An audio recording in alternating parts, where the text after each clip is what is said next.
On Wednesday, May 27, the Ministry of Agriculture has mandated an increase in the local chicken quota for importers from 25% to 40%.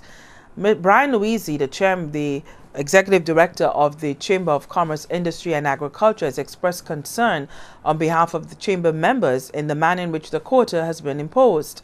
Mr. Louisi stated that chamber members and the general public have been given no strategic plan of how the government plans to invest in and aid local chicken processors to meet this quota and satisfy the market demand for premium chicken parts and international safety standards.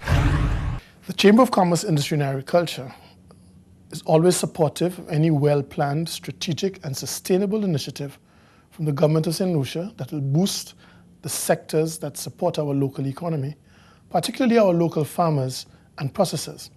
However, these initiatives must be holistic, include the input and expertise of all stakeholders affected, and most importantly, benefit consumers. The Government of St. Lucia has indicated that come May 27, 2015, the local purchase requirement for chicken will increase from 25% to 40%.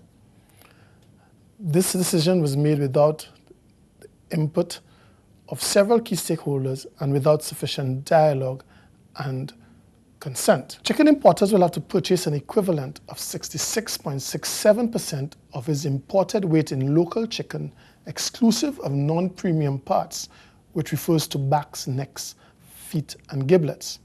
For example, an importer who wishes to import 100 pounds of chicken legs, he must first purchase 67.67 pounds of local chicken. The impact on consumers will be significant. We are of the view that chicken that is now being bought on average at $5.50 a pound by importers cannot be sold and will not move at a reasonable speed at that price.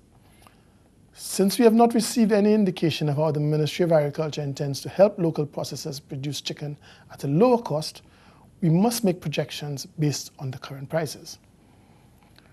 Presently, the lower cost imported chicken is what has allowed the local chicken to be sold below the $5.50 a pound.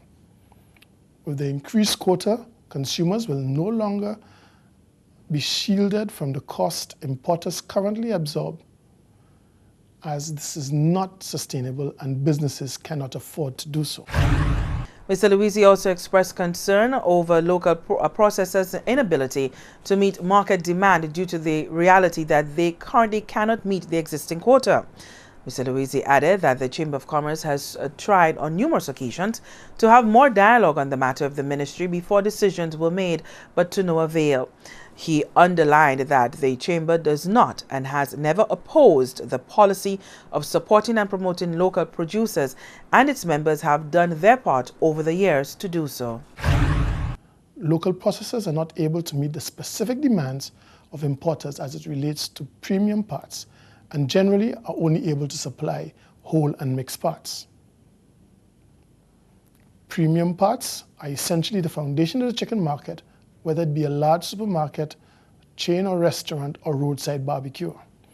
Everyone is going to feel the economic impact of an impending chicken price increase. However, the price of premium parts have had to be raised due to the local purchase requirement and the subsidization which takes place. Thus, the price of premium parts have been priced out of the range of low-income persons, due in part to this policy on local purchase requirement. When one considers the effect of VAT, the level of unemployment, one would understand that St. Lucians are not by choice choosing to consume non-premium parts. It is because that is what they can afford to at this time. In the first quarter of 2015, when we had not got a response from the permanent secretary, who we had written to, I called him to beg for a meeting. However, he was of the view there was not really any need for further discussions. We did, however, meet, but to date he has not responded to our letter or met further to discuss the matter. We are a bit surprised to hear the minister say that he has consulted with all stakeholders.